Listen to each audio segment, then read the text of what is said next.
What's your feeling, looking out sort of in the future for the 21st century? What kind of education, no matter what institution they go to, whether it's a big university like University of Alabama or it's a small liberal arts college like Birmingham Southern, um, what should students be looking at in terms of their own learning, and what should their priorities be? I think probably the best way I can answer that is relating it to the field I know best, which is Spanish. When I meet with students every semester in office hours, I'll say, so why are you interested in Spanish? And I think sometimes students think, because I teach Spanish, I want everyone to be a Spanish teacher. But the reality is, and I tell them this in class, I want them to be really good at Spanish, but not to teach. Some will want to teach, and that's fine.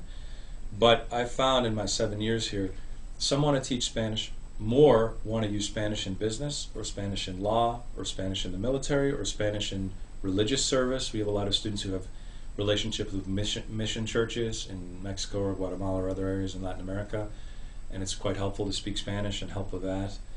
I've had a couple of students go into the military using Spanish. When I got here in 2002, a law school student who kind of knew these things told me at that time, Tuscaloosa, which has about 80,000 people, had no Spanish-speaking lawyers. And Birmingham, which has about 500,000 people, had one.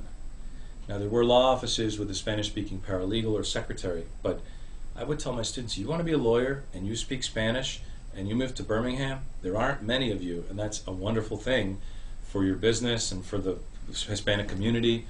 So I guess my message to students is, especially at this moment in this country, Spanish is a great, great skill to have in any field you want to go in. So whatever your reason is for studying Spanish, it doesn't kind of matter to me. I'm just happy that you're studying Spanish. We'll go back then to your liberal arts thing, and we were talking about professions, because a good set of Spanish skills could get you a great job. Mm-hmm. But then why does the department require Cervantes? I mean, what does that have to do with being a lawyer in Birmingham? Yeah, that's a great question. I think the way our curriculum is structured, which is pretty typical for languages, is you start just learning to write and speak and understand and some cultural things through the 100 and 200 level.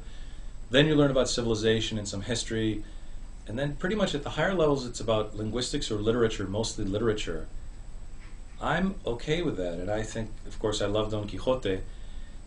When you read Don Quixote, it's not just literature, it's Spanish culture, Spanish society, and not just Spain, but also Latin America. And not just Spain and Latin America, you're reading what is, most critics agree, the first modern novel. So you're reading the novel, I'll ignore that.